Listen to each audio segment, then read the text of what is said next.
प्रेमी सज्जनों,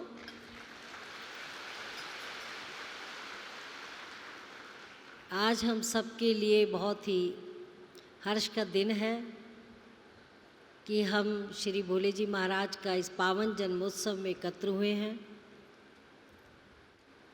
और जैसा कि आपको पता ही है, हर वर्ष की भांति हर वर्ष यहाँ पे इस कार्यक्रम में सभी क्षेत्रों से जो भक्त आ सकते हैं आते हैं और सत्संग के उस ज्ञान के धन को अपने साथ ले जाते हैं। अभी आपके सामने संत महात्मा और बाई जी और सभी ने अपने अपने विचार रखे। हमारे बीच में भजन गायक श्री मदन गोपाल जी ने बहुत सुंदर शब्दों में भजन गाए, आध्यात्मिक भजन गाए, और श्री राजा जी ने भी बहुत ही अति प्रिय और गूढ़ सत्संग को आपके सामने रखा। सबसे पहले तो हमें ये समझना चाहिए कि मानुष चोला क्या है। हम रोज़ सुनते हैं, अनादिकाल से शास्त्रों में लिखा है और समय समय में सतगुरु भी उसका बोध कराते हैं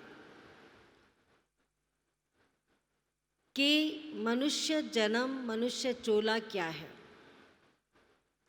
हमारे संत महात्मा बैठे जगह जगह क्षेत्रों में आपके पास जाते हैं। इसी मानुष चोले में जब तक वो सांस चल रही है वो प्रयास कर रहे हैं और सबको जनाते हैं कि मनुष्य योनि क्यों मिली है, जिसके लिए संतों ने कहा है कि मानुष जन्म अनमोल रे, माटी में ना रोल रे, अब तो मिला है फिर ना मिलेगा, कभी नहीं कभी नहीं कभी नहीं। किसकी गारंटी है? लोग चाहते तो हैं मैं हर साल, हर युग में, हर जन्म मेरा मनुष्य योनि में हो, पर कहीं लिखा हुआ नहीं होता है कि मनुष्य योनि में ही तुम आओगे। ये तो सौभाग्य से बड़े भाग्य मानुष तन पावा, सुर दुर्लभ सदग्रंथ निगावा, साधन धाम मोक्ष का द्वारा, पाइए न जई परलोक सिधारा। कितनी बड़ी बात कुछ शब्दों में संतों ने कही है। पहले तो कहा कि मनुष्य जन्म बहुत भाग्यशाली है, बहुत भाग्य से मिलता है। करोड़ों जतन करने के बाद हमें ये मानुष चोला मिलता है, जिस चोले के लिए हमने पता नहीं कौन कौन से युग में क्या क्या तपस्या की होगी। और उसके बाद जब मिल जाता है तब कहा है कि बड़े भाग्य मानुष तन पावा, बड़े भाग्य से मनुष्य योनि मिली है। सोचने की शक्ति दी है, सुनने की शक्ति दी है, भोजन प्राप्त करने की शक्ति दी है, भोजन को पचाने की शक्ति दी है। कितनी शक्तियाँ इस शरीर के ताने बाने में बुना हुआ है। सुर दुर्लभ सदग्रंथ निगावा, और ये क्या है? साधन धाम मोक्ष का द्वार है। मोक्ष का द्वार, इससे उत्तम द्वार कोई नहीं है। और ऐसे मानुष चोले को हम दिन रात, जैसे बैल, कोलू का बैल होता है, चक्कर लगाता रहता, वहीं पर जीवन को समाप्त हो जाता है। चक्कर लगाता रहता, बैल को नहीं पता मैं कहाँ जा रहा हूँ, वो चारों तरफ कोलू के चक्कर लगाता रहता है, मालिक का तेल निकलता रहता है और बैल की उम्र बीतती जाती है और वो उससे एक दिन समाप्त हो जाता है। क्या आया हमारे हाथ में? इतना कीमती मनुष्य जन्म मिलने के बाद भी हमने उस जन्म की, उस शरीर की रक्षा नहीं करी। और शरीर के अंदर मन मंदिर दिल भेष कलंदर, मन मंदिर तन भेष कलंदर, घटी तीरथ नावा। सबसे बड़ा तो हमारे इस मन मंदिर में वो भगवान बसता है।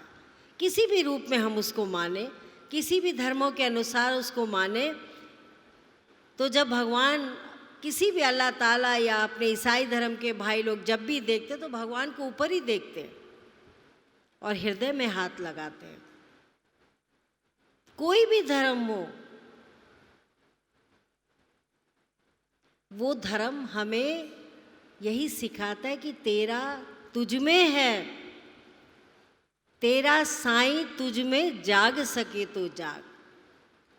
और जागता कैसे है? बहुत से लोग जब सुबह, अभी हम लोग 4 बजे यहाँ से गए, 4 साढ़े 4 बजे दर्शन देके, तो बहुत लोग कह रहे थे हम इतने साल में आए, हम साल में प्रयत्न करते हैं कि हम 2 कार्यक्रम में आ सकें, 3 में आ जाएं, और प्रयत्न करते हैं कि हम कैसे भी कठिनाई करके हम दरबार में पहुँचते और सत्संग को ग्रहण करते हैं और अपने जीवन का गाड़ी को चलाते रहते हैं। हम अपने इंजन में तेल भरने के लिए आते हैं, एनर्जी देने के लिए आते हैं। एनर्जी किससे मिली? शरीर को चलाने के लिए तो हम भोजन प्राप्त कर रहे हैं, पर उस मन मंदिर को चलाने के लिए हमें सत्संग की आवश्यकता है, संतों के संग की आवश्यकता है, संतों की वाणी की आवश्यकता है। क्योंकि संतों के लिए कहा, संतों की वाणी बड़ी अटपटी, झटपट लखे न कोय, और जो झटपट लखे तो चटपट दर्शन हो। अष्टावक्र जी जब जनक को, ये हमारे लिए शास्त्रों के उदाहरण हैं, इन उदाहरणों से हम अपने जीवन को चलाते हैं, एक भ्रम को दूर करते हैं। भ्रम महान संतों को भी हुआ, भ्रम राजाओं को भी हुआ, सबको भ्रम होता है, लेकिन भ्रम का भेद मिटाने के लिए संत महात्मा होते हैं। जब राजा जनक आहट में थे, जंगलों में गए हुए थे, तो स्वप्न में क्या देखते हैं कि बड़ी कठिनाई से उन्होंने खिचड़ी बनाई, और खिचड़ी बनाई तो एक बैल आया और उसने रोन दी और खिचड़ी जो है वहीं ख़त्म हो गई, और उनकी भूख, वो भूख से व्याकुल थे, स्वप्न में देख रहे हैं, और इतने व्याकुल हो गए कि उनके आंसू आँखों से बहने लगे। और जब चेहरा मुंह में गीलापन आया तब देखा कि मेरे आंसू क्यों आ रहे हैं। तब याद आई कि स्वप्न में मैं एक खिचड़ी के लिए, इतना बड़ा सम्राट राजन, एक खिचड़ी के लिए मैं तरसा और एक खिचड़ी को प्राप्त नहीं कर सका। ये क्या है? वो सत्य था कि ये सत्य है?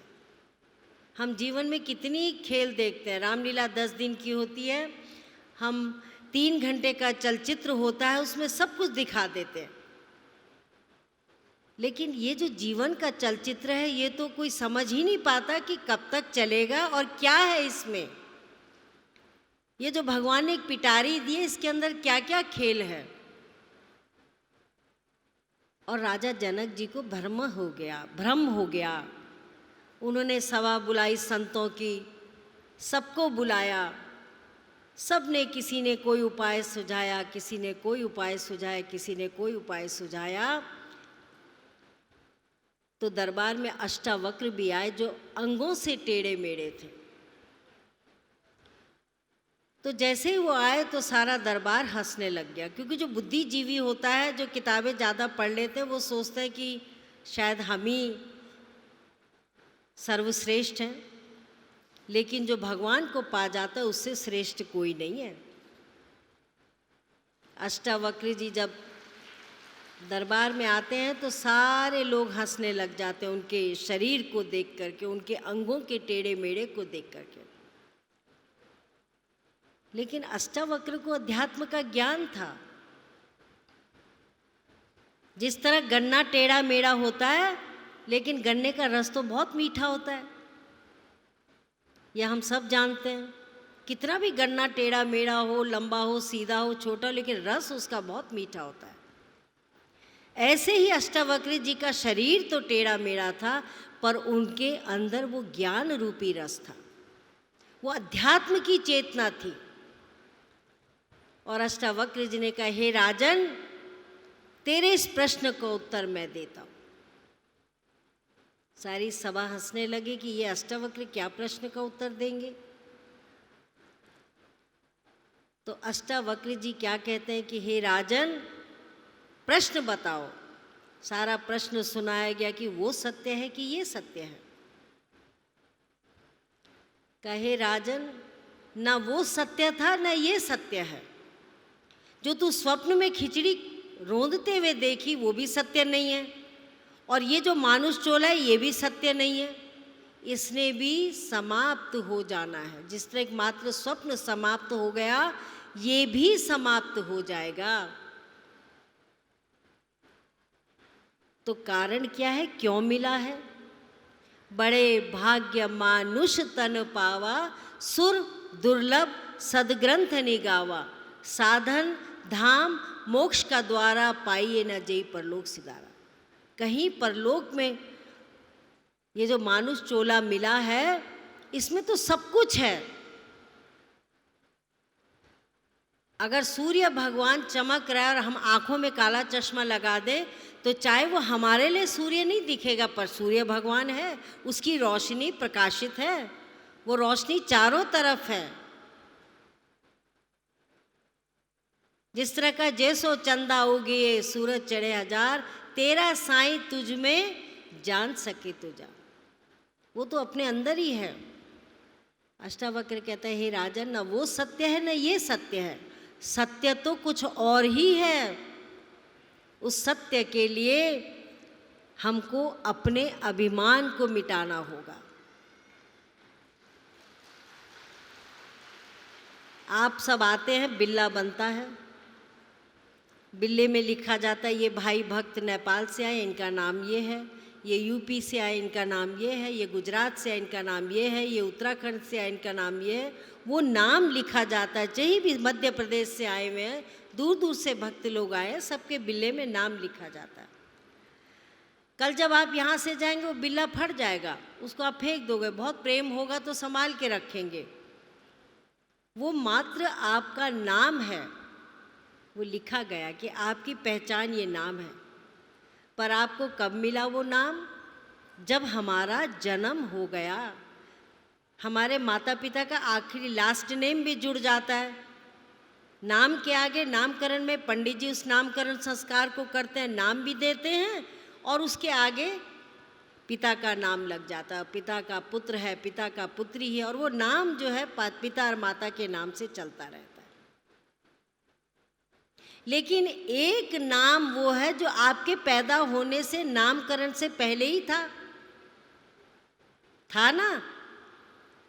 आप जब माँ के गर्भ में थे 9 महीने तक और सांसों की प्रक्रिया को कर रहे थे, वो नाम कौन सा था?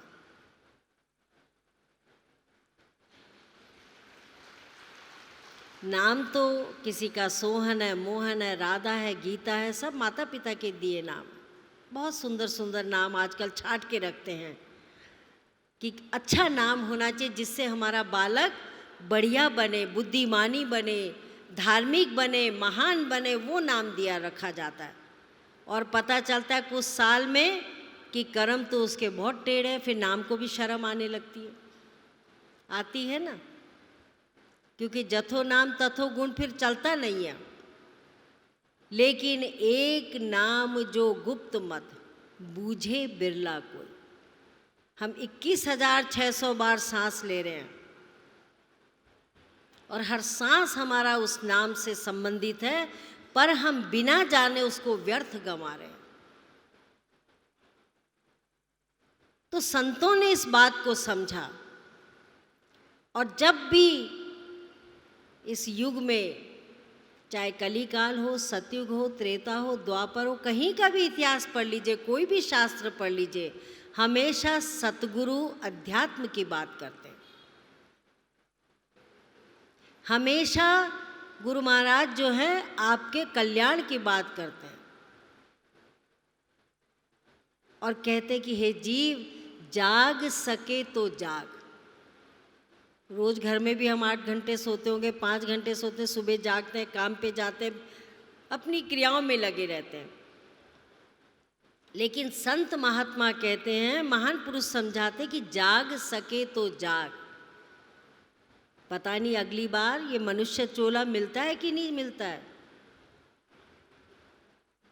गुरु नानक देव जी कहते हैं 84 लाख योनियां भरमते भरमते मानुष जन्म पायो, कहे नानक नाम संभाल सो दिन नेड़े आयो।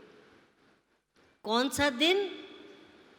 जब 4 कहार उठा के ले जाते हैं और कहते हैं राम नाम सत्य है, सत्य बोलो गत। सबकी वही गति है। तो क्या किस लिए आए हैं, क्या करना है जीवन में।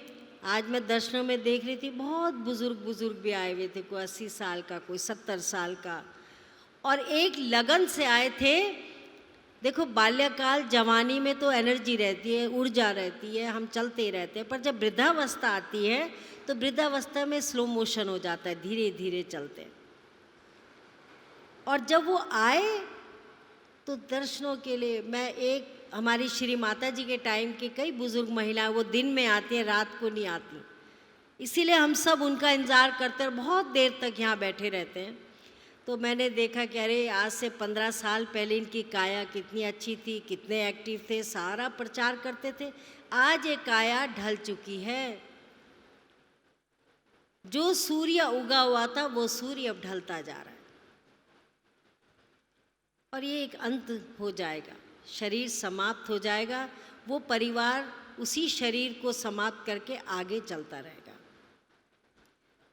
तो इसीलिए हमें ये ढूंढना है कि हम आए क्यों हैं, और ये मात्र सत्संग से ही हमारे अंदर जागृति आती है। सत्संग में जब हम महान पुरुषों के विचारों को सुनते हैं, विचार तो देखो वेदों से निकले हैं, रामायण से निकले हैं, लेकिन जब उनको सुनते हैं, हम दिनचर्या में इतने व्यस्त हो जाते हैं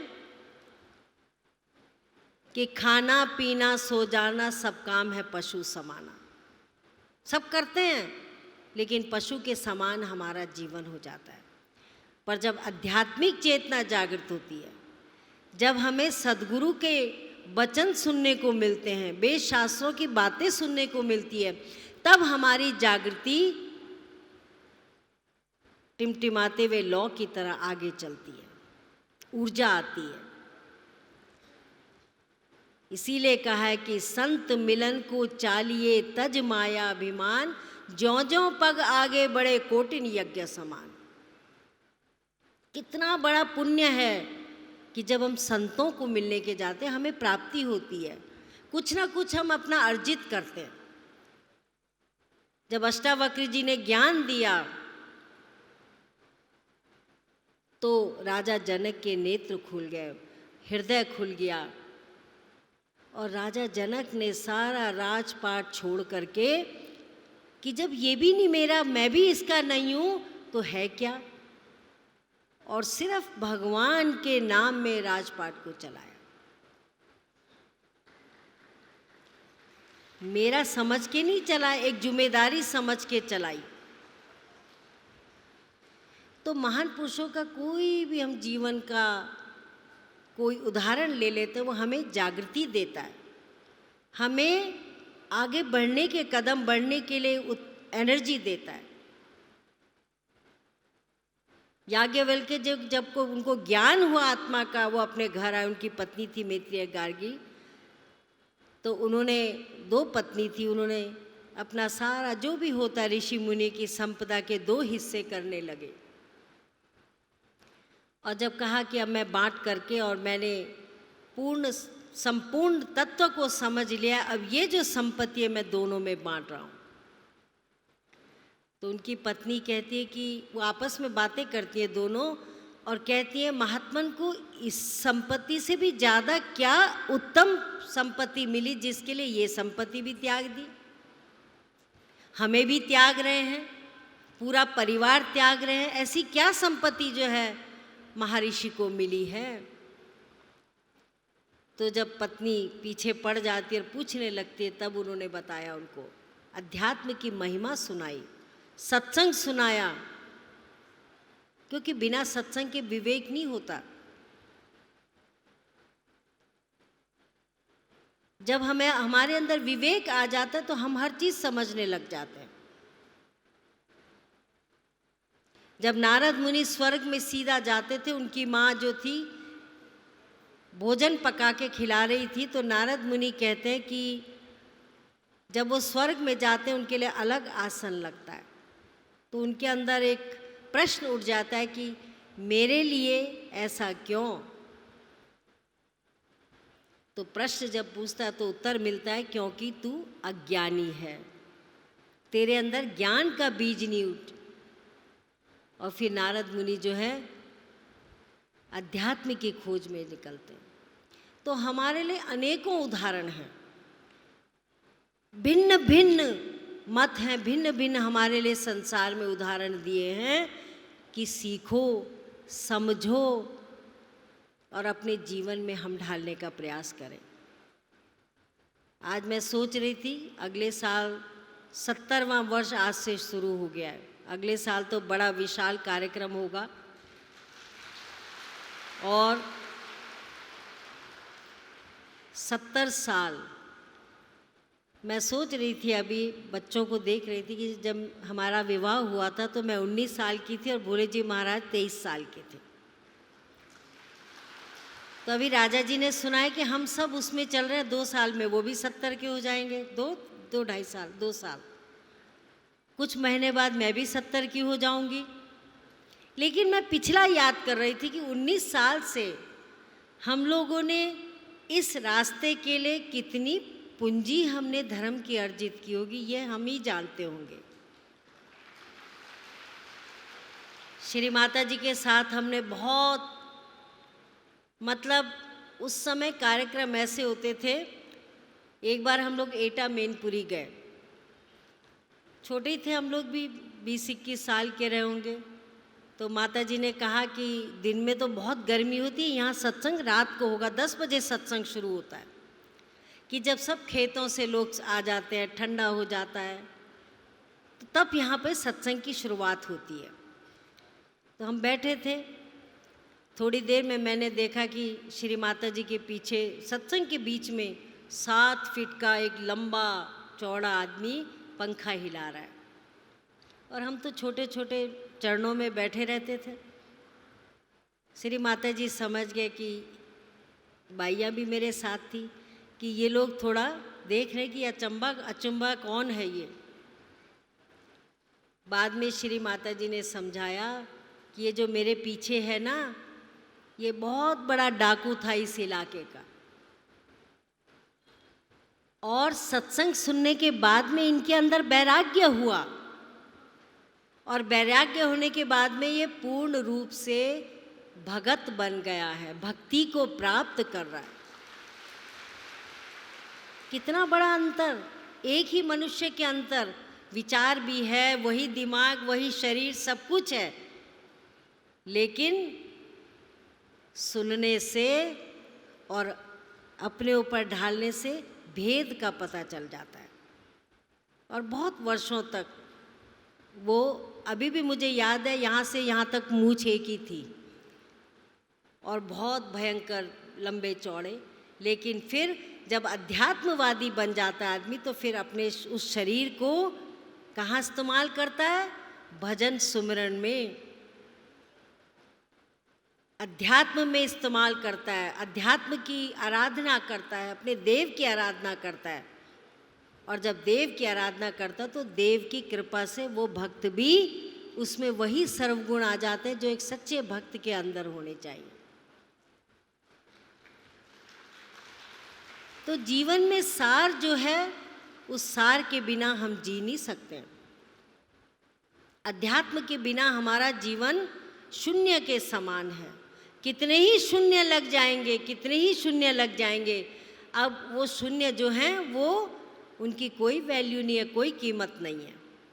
और जहाँ शून्य के साथ में एक फिगर लग जाएगा, एक लग जाएगा, 2 लग जाएगा, फिगर लग जाएगा, वो हर शून्य की कीमत बढ़ती जाएगी। यही हम सब हैं। सारा मानुष चोला शून्य के समान है, पर वो एक कौन है? परम पिता परमात्मा। उसका अंशी होना, उसका हमारे संग होना, उसके नाम का धारण करना हमें करोड़ों कीमत बढ़ा देता है। तो सत्संग जो है, बहुत से भक्त लोग आते हैं, 3 महीने में, 4 महीने में आते हैं, और कोई समस्या होती है घर की, सबकी समस्या। मैं कल भी सुना रही थी कि ऐसा कोई महान पुरुषों ने भी बहुत बड़ा त्याग किया, महान पुरुषों ने भी कष्ट सहे। गुरु नानक देव जी ने चलती दुकान को छोड़ दिया, तुकाराम ने तराजू देखते देखते छोड़ दिया। जिसने अध्यात्म को प्राप्त किया, जिसने वो परम शांति को प्राप्त किया, वो संसार से विमुख हो गया और संसार में आए तो जीवों के कल्याण के लिए आए। इसीलिए बड़े भाग्य मानुष तन पावा, सुर दुर्लभ सदग्रंथ निगावा, साधन धाम और मोक्ष का द्वार है। इस द्वार के बाद में और कुछ नहीं है। पता नहीं अगला जन्म मनुष्य योनि मिलेगा कि नहीं मिलेगा, अगला जन्म नहीं मिल सकता है। पता नहीं क्या बैल बने, गाय बने, कुत्ता बने, घोड़ा बने, क्या बनेंगे पता नहीं। पर अगर अच्छा कर्म इस योनि में करेंगे तो भगवान जरूर अपने चरणों में हमें ले लेगा। ये होता है सत्संग का महत्व। जब याज्ञवल्क्य जी की दोनों पत्नियां देखने लगी कि साधु महाराज तो सब कुछ दान में, सब कुछ हमारे हिस्से बांट रहे हैं, इससे भी बढ़िया क्या इनको वस्तु प्राप्त हुई होगी जिससे कि इनके लिए ये वस्तु भी अमोलक है, इसका कोई मोल ही नहीं है। तो वो दोनों प्रार्थना करने लगी कि महाराज हमें समझाओ, क्या ऐसा आपके जीवन में हुआ है जो आज हमारे लिए आप ये सोच रहे हैं, इसको छोड़ करके जा रहे हैं। तो इसीलिए संत कहते हैं कि वस्तु अमोलक दी मेरे सतगुरु, कृपा कर अपनायो। बहुत बड़ी कृपा होती है जो वो अमोलक वस्तु हमें मिलती है। उस वस्तु का कोई मूल्य नहीं है, अमोलक। दुनिया की कोई भी ताकत, कोई भी चीज़ उस वस्तु का मूल्य नहीं दे सकती जो गुरु महाराज जी हमें देते हैं। वस्तु अमोलक दी मेरे सतगुरु, उसका मूल्य कोई चुका नहीं सकता है। और वो कब प्राप्त होती है?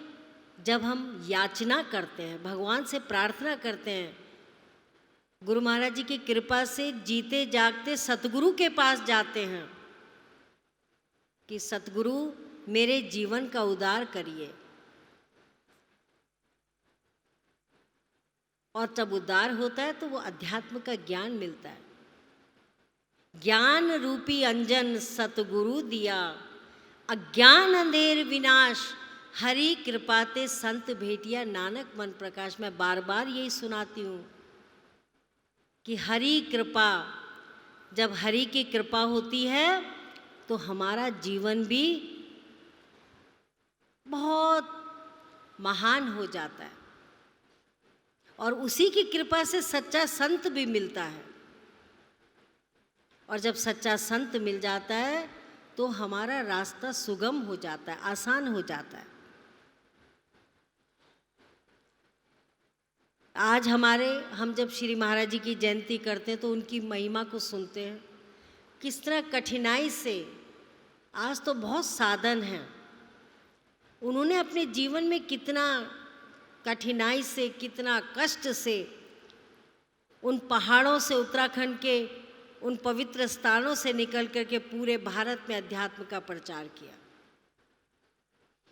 आज भी जिस परिवार में उनके भक्त हैं, अब वो तो बुजुर्ग चले गए, पर उनके आगे की जनरेशन, आगे के पौत्र प्रपौत्र जो भी हैं, वो बताते हैं कि हमारे पिता बताते थे, श्री महाराज जी तब तो ना फ़ोन होता था, ना कोई सेल फोन होता था, ना एक पत्र आ जाता था कि फलाने दिन तुम्हारे गांव में सत्संग होगा, और वो सत्संग के समय में पहुंच जाते थे। अभी राजा जी फैसिलिटी की बात कर रहे थे, आजकल तो भक्त को भी बहुत गर्मी लगती है, पंखे भी चाहिए, कूलर भी चाहिए, भोजन भी चाहिए, सब कुछ चाहिए। कुछ वर्ष पहले हमने सोचा जब नीचे बैठने से बहुत मुश्किल होती है, अब शरीर खराब हो गए तो कुर्सियां लगानी शुरू की। अब एक भी कुर्सी खाली नहीं होती, सब आराम से बैठे रहते हैं। 5 घंटे बैठ जाए, 4 घंटे बैठ जाए, किसी को शारीरिक कष्ट नहीं होता है।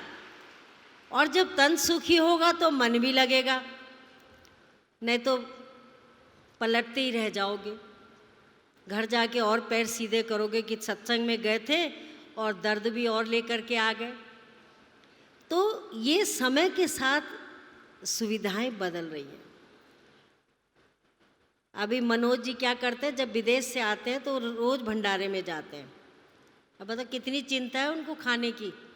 रोज़ भंडारे में जाके चखेंगे और सुबह डांटेंगे उनको कि नहीं तुमने ये अच्छा नहीं बनाया। इतने भक्त लोग दूर से आते हैं, 3-4 दिन यहाँ रहते हैं, कम से कम भंडारे में प्रसाद स्वादिष्ट होना चाहिए। और प्रसाद तो स्वादिष्ट होता ही है, उसमें गुरु की कृपा, गुरु का आशीर्वाद, भक्तों के बनाए हुए भोजन को प्रसाद कहा जाता है। तो ये सब जो है समय बदलने के बाद, समय जब बदलता रहता तो शरीर के अनुसार सुविधाएं बदलती रहती हैं, लेकिन सत्संग वही है। संतों के संग में अंतर नहीं आता है।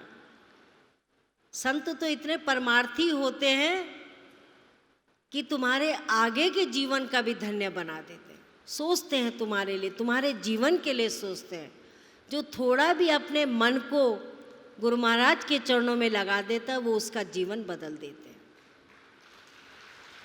और ये हमारा भी अनुभव है, सबका अनुभव है। जिसने अध्यात्म ज्ञान को जाना, सबका अनुभव कि कहाँ से कहाँ मालिक ने हमें पहुँचा दिया।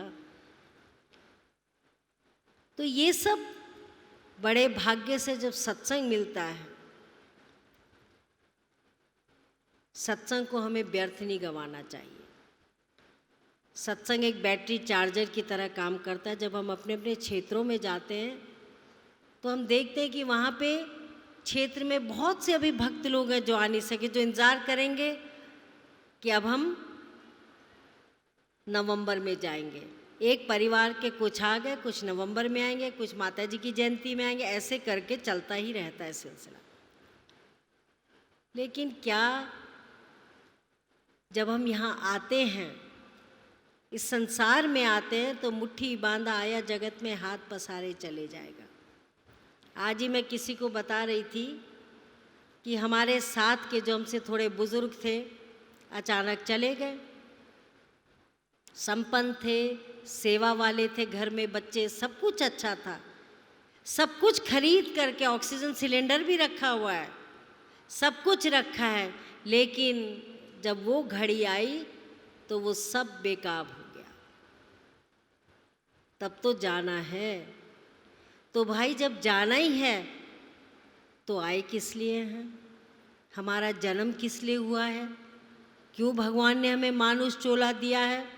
क्यों हमें संतों ने कहा कि बड़े भाग्य मानुष तन पावा, सुर दुर्लभ सदग्रंथ निगावा। साधन धाम क्या है जो ये मोक्ष का द्वार है? तो बड़े भाग्य से मानुष चोला मिला है। इस मनुष्य योनि में हम जाने, पढ़ते पढ़ते हमारे जीवन उम्र बीत जाती है, पर हम क्या जानते हैं? एक कहानी पढ़ी, दूसरी पढ़ी। यहाँ इतने संत महात्माओं ने सत्संग सुनाया, सुन करके चल पड़े, पल्ला झाड़ा निकल गए। लेकिन भक्त वही होता है जो अपने साथ पुष्प रूपी प्रसाद को लेकर के जाता है। और प्रसाद क्या है? वो अध्यात्म का ज्ञान है। भंडारे में तो हलवा भी है, बड़ी अच्छी अच्छी खीर है, लेकिन वो खाएंगे, सुबह वो बिष्टा बन करके ख़त्म हो जाएगी। असली प्रसाद क्या है? अध्यात्म ज्ञान का प्रसाद है, जिस ज्ञान ने हमें जीवन में वो परम सत्ता देनी है, जिस सत्ता के लिए संतों ने अपने जीवनों को ख़त्म कर दिया। छोटा सा उदाहरण मैं देती हूँ। पिछले दिनों केदारनाथ जी में हम गए। आप भी देख रहे होंगे बहुत आपदा आ रही है, रास्ते बंद हैं इस समय। लेकिन मैं इसका संस्मरण पढ़ रही थी और मैं इसलिए सुनाना चाह रही हूँ कि हर एक मनुष्य के अंदर कोई ना कोई जीवन में ऐसा संस्मरण आता है जो हमें झकझोर देता है। जब केदारनाथ जी में एक वृद्ध माता पिता ने अपने पुत्र से कहा कि हमें यात्रा करा दे, हमें तीर्थ यात्रा करा दे, हमें बद्रीनाथ जी करा दे, केदार, हर एक की लालसा होती कि हम एक बार बद्री केदार चारों धाम हो आए तो हमारा जीवन सफल हो जाएगा। तो वो केदारनाथ जी की जिद कर रहे थे, इकलौता पुत्र था। कहने लगा, हर साल कहता था हाँ अगले साल, इस साल मेरा काम हो गया, मैं अगले साल आपको ले जाऊंगा। तो बच्चे कहते अब समय आजकल ऐसा है। दोनों माता पिता अड़ गए एक बार कि नहीं, इस बार तो तू हमें ले ही जाएगा। उसे टिकट करा दी, बढ़िया व्यवस्था कर दी। शाम को घर आता है, अपने पिता को कहता है, पिताजी शायद मैं इस बार भी आपको नहीं ले जा सकता, लेकिन मैंने व्यवस्था सब अच्छी कर दी कि आपको कोई परेशानी नहीं होगी। और ये सच्ची कथा है, सच्चाई है इसमें। और जब वो वृद्ध माता पिता बस में बैठे, व्यवस्था सारी थी, बढ़िया थी, केदारनाथ जी गए तो आधे रास्ते में अब वृद्ध माता पिता पानी की बोतल भी, बिस्तर, जो जो होता है सामान, कठिनाई वाला रास्ता, बहुत कठिन रास्ता, पैदल चलते गए तो बहुत थक गए और एक पत्थर का बेंच नुमा था, वहाँ बैठ गए। बैठने लगे तो आपस में दोनों बात करते हैं, शायद हमारा बेटा साथ होता तो हमको कोई घोड़ा करता, कोई हाथ पकड़ता तो हम थोड़ा और आराम से जा सकते। तब तक एक लड़का उनके पास आया, बहुत उम्र का नहीं था, 20-22 साल का था। कहने लगा, आप थक गए तो मैं आपको ले चलता हूँ। उसने दोनों का बैग अपने कंधे में डाला और उनके हाथ पकड़ के उनको पूरी यात्रा कराई। जब पूरी यात्रा कर ली, भगवान के दर्शन हो गए और नीचे उतरने लगे तो वो उनको कहता है कि अब तो मुझ में, मैं आप में अपने माता पिता देख रहा हूँ, मेरे माता पिता भी इतने ही वृद्ध हैं। मैं आपको अपना पता देता हूँ, मैं लखनऊ का हूँ, अगले महीने मेरी बहन की शादी है, आप उसमें ज़रूर सम्मिलित होना। उन्होंने पता भी लिख दिया, सब कुछ लिख दिया, बहुत आशीर्वाद दिया उस बच्चे को, कहा तूने हमारे बेटे की कमी पूरी कर दी, तूने हमें बहुत प्रेम से हमें यात्रा करा दी, भगवान इस यात्रा का प्रसाद तुझे ही प्राप्त हो, इतना बड़ा आशीर्वाद दिया। खैर वो आधे रास्ते रुक गया और वृद्ध माता पिता जो थे अपने घर आए और अपने बेटे को कहते हैं कि बेटा तू तो नहीं गया, पर हमारी इच्छा शक्ति इतनी थी दर्शन करने की कि तेरे जैसा बेटा हमें वहाँ मिल गया, जिसने हमें पूरी बड़े आराम से यात्रा करा दी। अब जो बुज़ुर्ग लोग होते हैं बहुत ध्यान रखते हैं कि वहाँ शादी है, वहाँ जाना है, वो करना है, उनका होता है। उन्होंने वो तारीख लिख दी कि हमने इस तारीख को लखनऊ जाना है, वहाँ शादी है और उस लड़के से मिलना है और उसकी बहन की शादी है, हमने जाना है।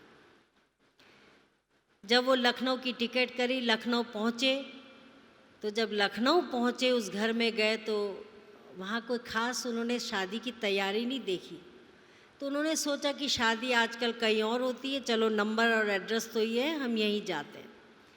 जब वो अंदर गए थे वहाँ एक माता पिता बैठे थे, भाई बंद बैठे थे। तो उन्होंने कहा आप कौन? उन्होंने कहा हम दिल्ली से आए हैं और आपके बेटे ने हमारी बहुत मदद की यात्रा में, केदारनाथ जी के रास्ते में हमें बहुत हमारा ध्यान रखा, हमें अपना बेटा भी ले जाना चाह रहा था, वो नहीं जा सका, पर हमें दूसरा बेटा यात्रा में मिल गया। तो लड़के के माता पिता, उस बालक के माता पिता सुन रहे थे। जब वो वृद्ध अपनी यात्रा की बात सुना रहे थे तो बड़े सन्न होकर सुन रहे थे और बाद में माँ के आंसू आने लगे। तो उनके पिता ने हाथ रोका कि पहले उनकी सब सुन लो तब हम अपनी कहेंगे। खैर उन्होंने अपनी सुना दी। तो बाप क्या कहता है बेटा का कि हे बंधु, आपने मेरे नेत्र खोल दिए। कहा कैसे? कहा आज तक मैं बहुत रोता था अपने बेटे के लिए, बहुत दुखी होता था, मेरा जवान बेटा कहीं चला गया, ख़त्म हो गया है, पर ये मुझे बड़ा विश्वास हो गया आज कि वो जहाँ भी है वो भगवान के चरणों में है और वो भगवान के चरणों में ही रहता था, वहीं केदारनाथ जी में सेवा करता था, वहीं उसकी मृत्यु हुई और वो आज भी उनके चरणों में बैठा और आप जैसे वृद्धों की सेवा कर रहा है। इसलिए आज मुझे बड़ी संतुष्टि है कि वो मेरा पुत्र भी भगवान के चरणों में ही है। कितना बड़ा एक त्याग होता है, तपस्या होती है, हमारे जीवन में पल पल में हमें शिक्षा मिलती है कि जहाँ हमारा मन रहता है, ध्येय रहता है, आस्था रहती है, भगवान भी हमें उन्हीं चरणों में स्थान देता है। सबसे बड़ा है आस्था, विश्वास। जब विश्वास हो जाता है तो हमें वही मनुष्य तन में देवतुल्य गुरु महाराज जी दिखते हैं, हमें अध्यात्म का ज्ञान देते हैं, ज्ञान रूपी अंजन देते हैं, जिससे हमारे नेत्र खुल जाते हैं, हमारे सारे विकार मनुष्य के दिमाग के खत्म हो जाते हैं।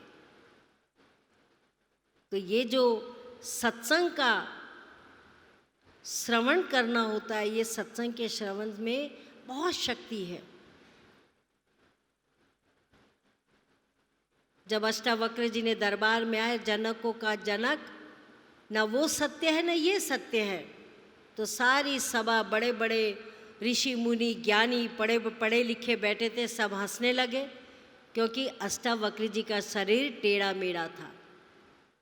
उन्होंने सोचा ये क्या देगा, ये खुद ही जिसका शरीर नॉर्मल नहीं, ये क्या शिक्षा देगा। पर जिस तरह देखो, गन्ना टेढ़ा मेढ़ा होता है लेकिन रस उसका मीठा होता है। अष्टावक्र जी ने कहा कि जनक, तेरे इस प्रश्न का कि न वो सत्य है न ये सत्य, मैं उत्तर दे सकता हूँ। और अष्टावक्र जी ने जनक के सारे प्रश्नों का उत्तर दिया और यही कहा, हे जनक, बिना नाम को जाने हम इस जीवन को सफल नहीं बना सकते। बिना नाम की शक्ति के, बिना सद्गुरु की कृपा के हम उस अध्यात्म तक नहीं पहुंच सकते हैं। हम जीवन भर यज्ञ करते रहेंगे, जीवन भर हम तीर्थ यात्रा करते रहेंगे, पर अगर हमने उसे तीर्थ यात्रा का रहस्य नहीं समझा, तीर्थ यात्रा का महत्व नहीं समझा, तो हम अपने हम उस जीवन में सफल नहीं हो सकते। इसीलिए समय समय पर कलयुग केवल नाम आधारा, अभी राजा जी सुना रहे थे, कोरोना आ गया, अभी एक और बीमारी आ रही है, कोई मंकी समथिंग, कुछ ना कुछ आता ही रहेगा, ऐसा नहीं है कि आएगा नहीं। क्योंकि संसार में कल भी मैंने सुना इस तरह की लड़ाइयाँ जो चल रही, तो उसका प्रदूषण भी तो हमारे देश में आ रहा होगा कहीं ना कहीं हवा में, उस प्रदूषण से भी तो बहुत से महारोग उत्पन्न होंगे, बहुत सी बीमारियाँ होंगी। तो शरीर की रक्षा तो हम कर रहे हैं, पर फिर भी जितने सांस 21,600 बार हम सांस लेते हैं दिन में, उन सांसों की प्रक्रिया को हम शुद्ध रखेंगे और भगवान के नाम के सुमरन में लगाएंगे, तो वो जीवन हमारा सत्य में ही समर्पित है। हम बच्चे होते थे तो बच्चे जब रामायण पढ़ते हैं, भागवत पढ़ते तो सुनते भगवान मिलता है, भगवान मिलता है। तो भगवान को हम ढूंढते, किसी की प्रेरणा से ही ढूंढते हैं। एक बालक ने तपस्या करी पेड़ के नीचे, और नारद मुनि वहाँ से जा रहे थे और कहने लगे, उसने कहा ये तो ऋषि लगता है, मैं इनसे पूछूंगा भगवान कैसे मिलता है, भगवान कहाँ मिलता है। तो नारद मुनि के चरण पकड़ लिए कि हे महर्षि, बताओ भगवान कहाँ मिलता है और कैसे मिलता है। उसने कहा जिस वृक्ष के नीचे तू बैठा, जितने पत्ते इसमें हैं उतने वर्ष लगेंगे तुझे भगवान मिलने में। लेकिन जब भावना होती है, जानने की इच्छा होती है, हम जानना चाहते हैं, तो हर कठिनाई से कठिनाई रास्ते को भी हम पार कर लेते हैं। तो संतों के वाणी में जो सार छिपा है, वो सार हमारे जीवन को बहुत आगे ले जाता है। तो आप लोग खूब भजन सुमरन करें। और बहुत सी आज चिट्ठियाँ मैं देख रही थी, बहुत से पत्र आ रहे हैं, हमारे कार्यक्रम करिए, हमारे कार्यक्रम करिए। आप सब लोग, राकेश जी हैं यहाँ पे, सभी समिति के पदाधिकारी हैं, आप उनसे संपर्क करो। जहाँ जहाँ चाहिए सत्संग का कार्यक्रम, वहाँ का आप लिस्ट दे दो, नाम दे दो, एड्रेस दे दो अपना। और ऐसे समय में करेंगे जबकि बारिश का प्रकोप ना हो, तो आपके पास में ज़रूर ये अविरल धारा को लेकर हम पहुँचेंगे। हर एक का यही प्रयास होता है कि मेरे घर आए, मेरे क्षेत्र में आए, मेरे गांव में आए, मेरे शहर में आए। तो सबके प्रयास को देखते हुए हम लोग विचार करेंगे और ज़रूर सत्संग का जो आप लोग इतनी भारी मात्रा में श्रवण करने के लिए 2 दिन से यहाँ बैठे हैं, हम सब भक्तों ने प्रार्थना करी है श्री भोले जी महाराज की लंबी आयु की, और जिस तरह वो हम सब का मार्गदर्शन करते रहे हैं, करते रहेंगे। हम सब भक्तों के लिए एक बहुत ऊर्जा मिलती है जब हमारे आगे कोई महान शक्ति, एक त्याग की मूर्ति हमारे आगे चलती है और हमारे रास्ते को सुगम बना देती है। तो हम सब भक्त भी कर सकता है अपने भगवान के लिए प्रार्थना, ऐसी बात नहीं है। हनुमान जी ने कितना कष्ट सहा राम के लिए, बिल्ली ने कितना प्रेम से बिल्ली ने कष्ट सहा। बिल्ली इंतज़ार करती रही प्रभु का कि मेरे प्रभु मेरे घर में आएंगे। ये सब जब हम पढ़ते हैं तो आज का जीवन हमें लगता है कि है भी सच, होसी भी सच, सत्य तो है। भगवान शंकर भी कहते हैं, उमा कहो मैं अनुभव अपना, सत्य हरि भजन जगत एक सपना। ये सब सपना है, लेकिन हरि का भजन सत्य है। वो सत्य जब तक है तब तक मनुष्य का जीवन भी सफल है। तो आप लोग अपने अपने क्षेत्रों में जाएंगे, खूब भजन सुमरन करें। ये नहीं कि आपके लिए कोई और करेगा, कोई आपके लिए करेगा, बच्चे के आप वो करेंगे। ये अपना जो हम करते हैं वो हमारे लिए है। 21,600 बार सांस लेते हैं, हर सांसों में हम उसके नाम का सुमरन करें, तभी हमारा जीवन जो है ये भाग्यशाली है। जब हम उस जीवन में अपने प्रभु के, अपने इष्ट के उस अध्यात्म के ज्ञान को समझेंगे।